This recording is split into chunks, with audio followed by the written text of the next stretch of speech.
linnas wa bayyinatin minal huda wal furqan. Sebagai petunjuk buat kehidupan manusia dan sebagai bukti yang menjelaskan kebenaran kitab-kitab suci sebelum Al-Quran, dan sebagai petunjuk agar semua manusia mengikuti arahan petunjuk Al-Quran. Tapi Ahok justru mengatakan bahwa Al-Quran ini, khususnya surah Al-Maidah ayat 51, menjadi membuat orang dibodohi.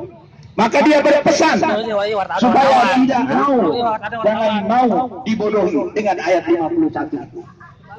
Saudara-saudara sekalian, kalau persoalan pilih memilih itu hak masing-masing. Hak masing-masing. Kita tidak perlu, ya, kita tidak perlu bicara lagi. Semua kita umat Muslim sudah tahu siapa yang harus dipilih. Tetapi persoalan menyatakan bahwa Al-Quran membodohi umat inilah yang membuat kita tidak terima. Karena itu kepada pemerintah supaya segera memproses hukum, jangan pilih kasih, ya, jangan dibeda-bedakan. Di Bali seorang ibu yang dianggap menistakan agama Hindu, beliau dipenjarakan.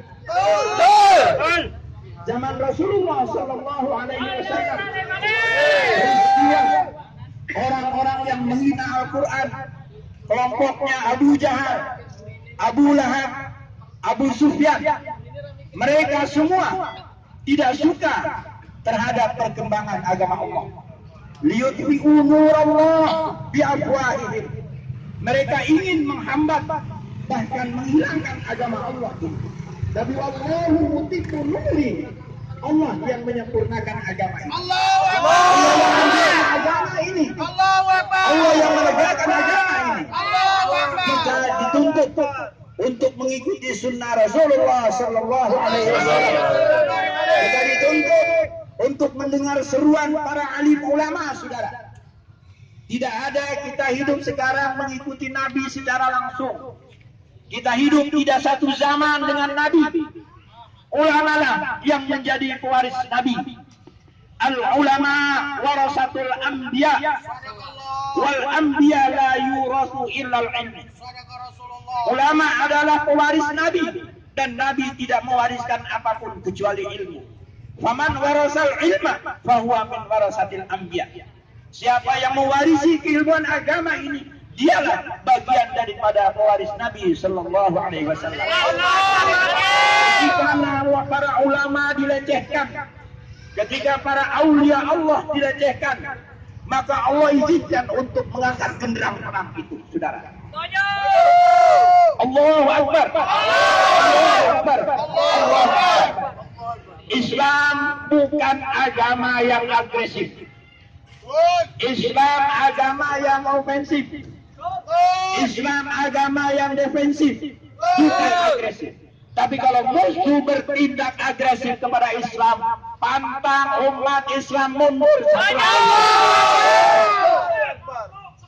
Rasulullah Sallallahu Alaihi Wasallam bersabda, la ta'atun fiha, la ta'atun fillah khairun min hayatin fi ma'syatillah. Sungguh ketaatan kepada Allah jauh lebih baik, saudara, daripada hidup kita bermaksiat kepada Allah. Kalau hari ini ada kafir di republik ini yang berani menyatakan jangan mau dibodohi dengan Quran, besok dia akan kencing di masjid kita. Kalau kita biarkan. Istiqlal yang dibangun sebagai tanda kemerdekaan bangsa Indonesia oleh Presiden Soekarno, hari ini kita gunakan untuk sholat subuh, untuk sholat Jumat. Besok Ahok berak di masjid itu, saudara. Kalau dibiarkan dia menghina Al-Quran. Tidak hanya itu aja. Kalau hari ini dia melarang memotong hewan kurban di sekolah-sekolah dan madrasah, besok tidak boleh umat Islam berkurban. Ini setahap demi setahap, satu jengkal demi satu jengkal. Dia akan terus melakukan penekanan dan larangan terhadap aktivitas ibadah umat Islam. Karena itu jangan pernah umat Islam memilih ketua pemimpin yang tidak beragama Islam. Ya, ya ayyuhalladzina amanu, wahai orang-orang yang beriman, la tattakhidhu aba'akum wa ikhwanakum awliya'a in istahabbul kufra 'alal iman.